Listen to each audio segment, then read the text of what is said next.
Sa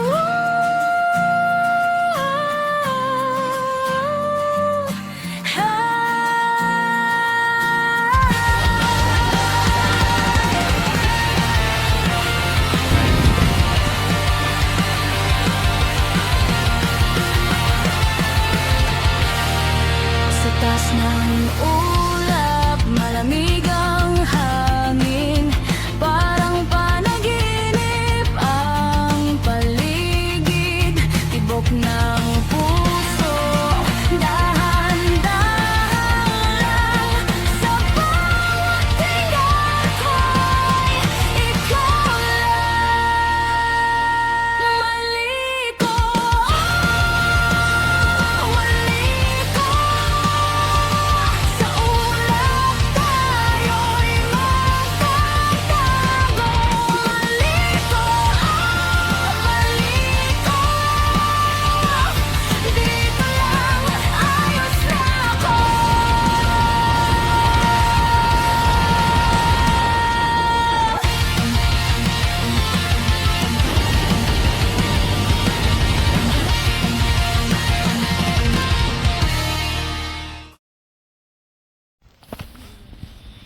So guys, nandito na tayo sa Maliko. So makikita nyo,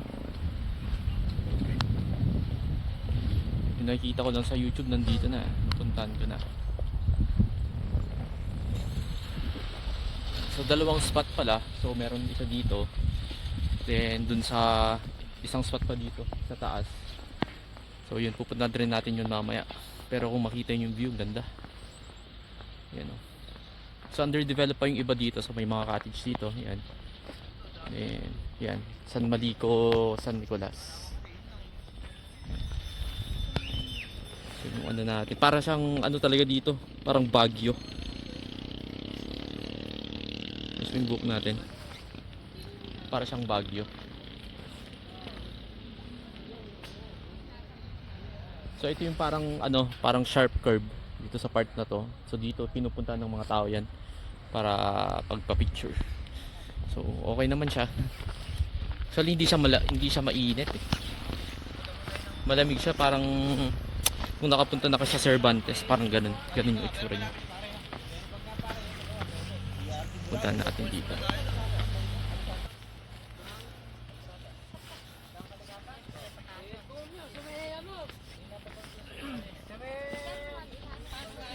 So yun yung part.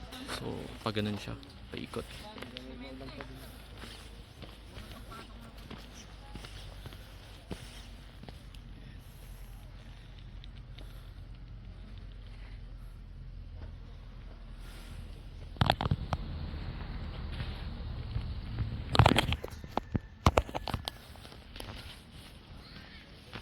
So yan, marami naka-vest pa kanina. Before kami umakyat yan, naka-vest pa sila. Group sila din.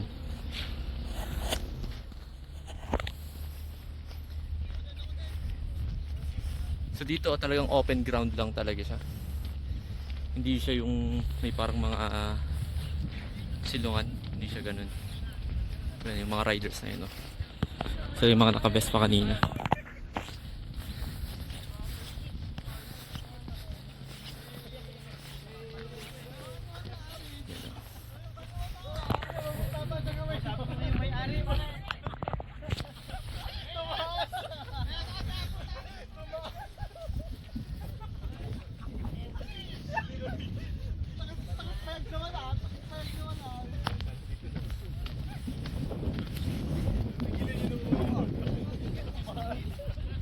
Tingnan nyo to sa ano, sa yung pag nasa baba kayo, para siyang sobrang tarik na bundok, pero sobrang tarik talaga. Ganda.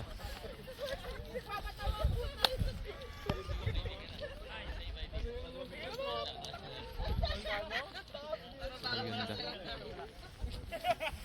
Marami ring tao dito. Kaya pala gusto mag-fall.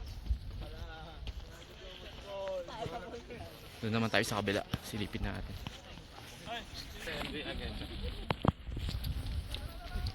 Ano yung cellphone? Cellphone gusto sir, medyo malaki.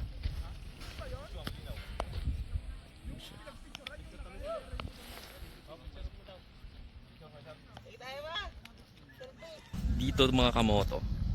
Diyan ang parking lot dito. So from paikot niyan, dyan, galing kami doon. As mamaya dun sa taas meron pa doon. So parang ito lang yung pinakabungad niyan. Yan pa kami niyan. Mamaya. So ito lang, pahinga lang. Tapos ride na naman mamaya. Guys, so dito pwede nyo iiwan yung helmet nyo. And so far safe naman. Nakikita ko yung helmet ko, kandun pa naman. So ang entrance pala dito is 20 pesos. Yan, per person. Yan, daming mga motor dito, mga big bike. Guys, nakita na kami doon. Ito, under development pa ito pa. Halos lahat is patag na. Tsaka sementado. Kaya kung maakyat kayo, kanina may mga landslide lang.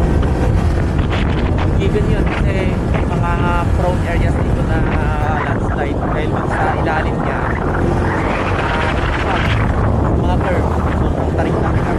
Ito, medyo mahaba pa yung pagdahin natin. Siguro mga 5 to 10 minutes. Kasi dito dun sa part na yun, walang signal talaga. Nandun ka sa mismong spot, wala.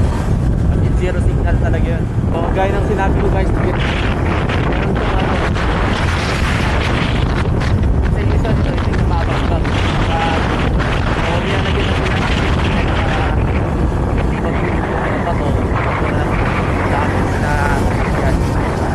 ang safety na rin ng ano, riders. So nandito tayo sa so makikita yung yan o, ayan, landslide yan. Kaya hindi nadamay yung daan, pero nung kanina nadamay yung daan. Pero pwede pa rin naman siyang daanan. So ano lang, super kitid na siya, halos one way na.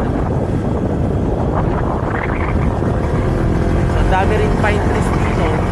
Nakikita nyo, parang talagang bago. Saka yung sipin ng hangin. Yung sa baba ko, mainit, pero dito sa taas, karamdaman lang at lamig. Kaya ito yung nakikita natin kanina, kulay gray cut namin parang water tank. Pero hindi siya. Ano lang siya, nandun siya. So kung super pa rin kasi dito talaga, kaya dapat na kasi maghuhulugan yung mga bato.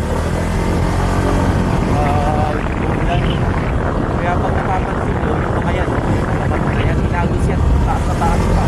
O galing sa dito sa kapila.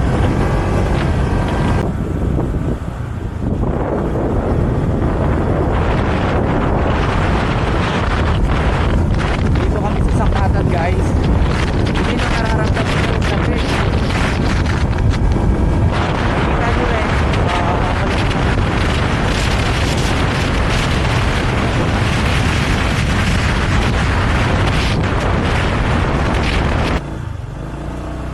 Dito na tayo sa Maliko viewpoint.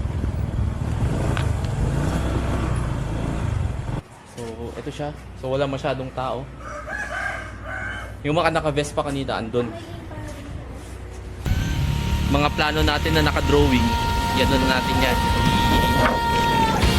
Puntahan na natin yan. Kaya, kayo, tara na.